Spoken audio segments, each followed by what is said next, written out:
The biggest scam you've been sold? That your addiction is the reason you're not successful.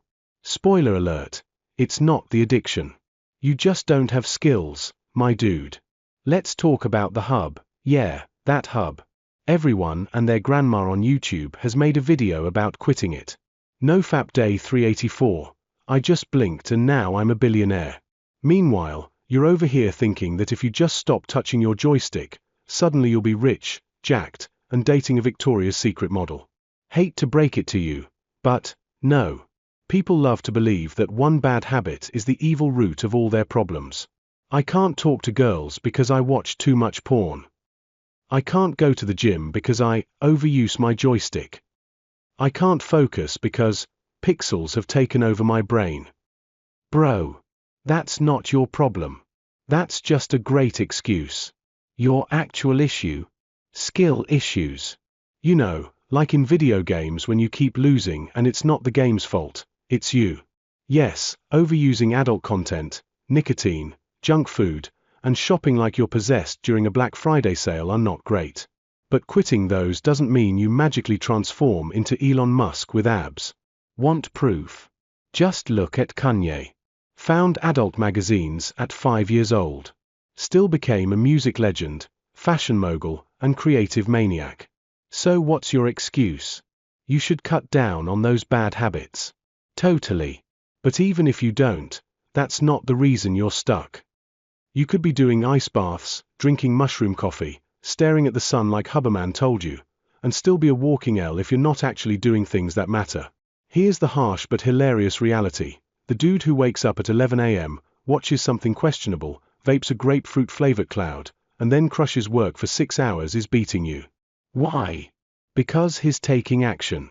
You're journaling about why you didn't take action today. You've got it backwards. You don't fail because you're addicted because you're failing. You're not achieving, so you feel bad, so you look for comfort, and boom, welcome back to the addiction cycle, population. Modern self-help wants you to obsess over your addiction. Count the days. Keep track. Day 87. Still haven't watched The Forbidden Source. Meanwhile, you haven't made any actual progress on your goals. Want the real cure?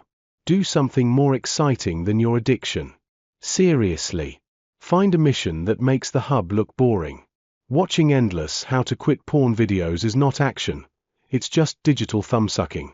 You're not building a skill. You're just feeding the monster with more attention.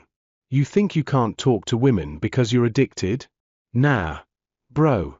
You can't talk to women because you've never learned how. And guess how you learn? By talking to women. Even if it's awkward. Even if your voice cracks like a puberty flashback. Meanwhile, you could still be in your mom's basement watching stuff. But if you can start a conversation with a real-life human woman and not come off as weird, you're way ahead of the guy who's on day 100 of NoFap and still can't say hi. Action is king. All your mindset shifts and positive vibes don't mean squat unless you do something with them.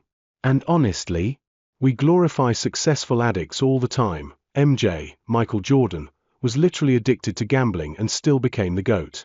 Dana White made the UFC what it is while also being a proud degenerate at the casino.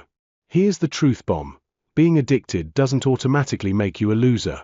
Not taking action does. You're not failing because of your addictions. You're addicted because you're not doing what actually matters. So stop blaming your browser history. Pick up some skills. Do the boring work. And maybe, just maybe, close that tab.